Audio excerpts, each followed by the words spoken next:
साथ संगत जी, प्रेम से कहना, दुनियादारी का सिलसिला नहीं कि निभा लेंगे, निभानी पड़ेगी, बड़ी कोई मजबूरी है। दुनियादारी निभाएं जहां मजबूरियों में निभाना पड़ता है, पर भक्ति तो इन सब चीज़ों से मुक्त करने वाला एक रास्ता, उसमें ये एहसान हम किस पर करने चले हैं कि हम निभा लेंगे।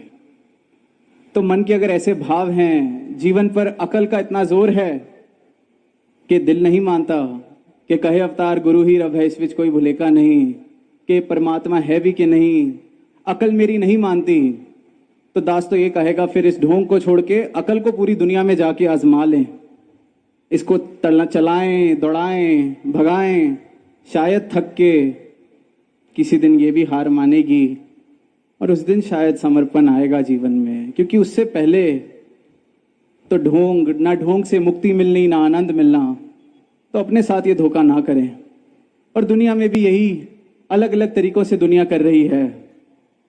और दास अक्सर वो पंक्तियां दोहराता है कि तुम जमाने की राह से आए वरना सीधा था रास्ता दिल का।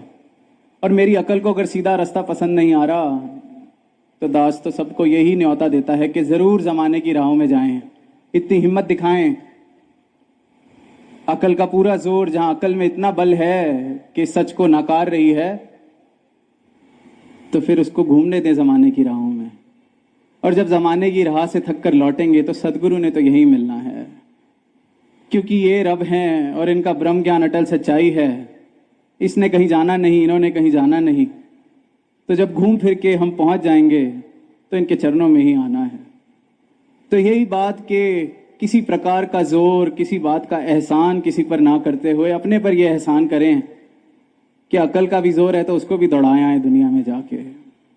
वरना भक्ति के ना आनंद के हम पात्र बन सकते हैं, ना कोई जीवन में प्रेम आ सकता है। और यही पीछे कुछ पंक्तियां पढ़ने को मिली। एक तो अवस्था ये कि अकल मानती ही नहीं, ढोंग चल रहा है। एक अवस्था ये कि ना पूरी तरह से इधर हैं ना उधर हैं। तो एक शायर की पंक्तियां पढ़ी कि शोला इश्क बुझाना भी नहीं चाहता वो, मगर खुद को जलाना भी नहीं चाहता। अब वो उसने तो जिस संदर्भ में कही होंगी वो पता नहीं दास को, पर हमारा भी यही हाल है। अंदर से रूह तो चाह रही है समर्पण करना। इनके ज्ञान के सरोवर के तट पर खड़े हैं, पैर भी डुबा रखे हैं, कभी हाथ डुबा लेते हैं, कभी मुंह धो लेते हैं इनके सरोवर से। शोला इश्क बुझाना भी नहीं चाहते, ये जो इश्क है इसको बुझाना भी नहीं चाहते, मगर खुद को जलाना भी नहीं चाहते। खुद को संभाले भी रखना है, बचाए भी रखना है कि मैं बच जाऊं, मेरी अकल बच जाए, मेरा अहंकार बच जाए और ये रस भी मिलता रहे। किनारे पे खड़े होके कब तक थोड़ा थोड़ा पैर डुबाएंगे, थोड़ा थोड़ा हाथ डुबाएंगे, थोड़ा थोड़ा मुंह धोएंगे, पूरे का पूरा इनके ज्ञान के सरोवर में उतर जाएं। हस्ती छट के वेख बलेशा जदा ना जपे तू वो है। कितनी बार इन शब्दों को दोहराते हैं, पर अपनी अवस्था की तरफ गौर कर पाएं। और जिसने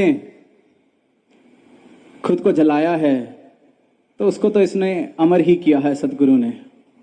ये भाव आया कि यही कला तो जीवन जीने की भी सदगुरु सिखा रहा है कि जीवन को थोड़ा हल्के से पकड़ो।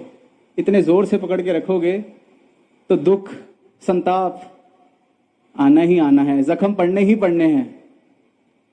आराम से, सहज भाव, इस जीवन को ऐसे पकड़ो, इस कला से पकड़ो कि आराम से, जख्म भी नहीं देगा और उपयोग भी पूरा हो जाएगा इस जीवन का। इसके सारी ये जो सुख सुविधाएं हैं, किसी को इतनी जोर से या कस के ना पकड़ लेना कि वो फिर तुम्हें, जो तुम्हारे इस्तेमाल के लिए आई थी, वो तुम्हें जख्म देने लगे, दुख देने लगे, जीवन की हालत ऐसी हो जाए। तो ये जीवन जीने की वो कला सिखा रहे हैं। इनके गुरसिक और भी जीवन में उसी कला के साथ कितने और फायदे हैं वो सिखा रहे हैं। तो समय की तरफ दास की नजर जा रही है। अंत में बस गुरु चाहते हैं जीवन के भी इन सुख सुविधाओं को, रिश्ते नातों को, वो जो भाव अनासक्त आसक्ति के, हल्के से पकड़ें, ढीले से पकड़ें। बाकी काम इनका है, इनको करने दें। साथ संगत जी प्यार से कहना, धन रखा। साथ संगत जी प्यार से कहना, धन निरंकार जी। साथ संगत जी और फिर वही भाव सिर्फ और सिर्फ शुक्राने के।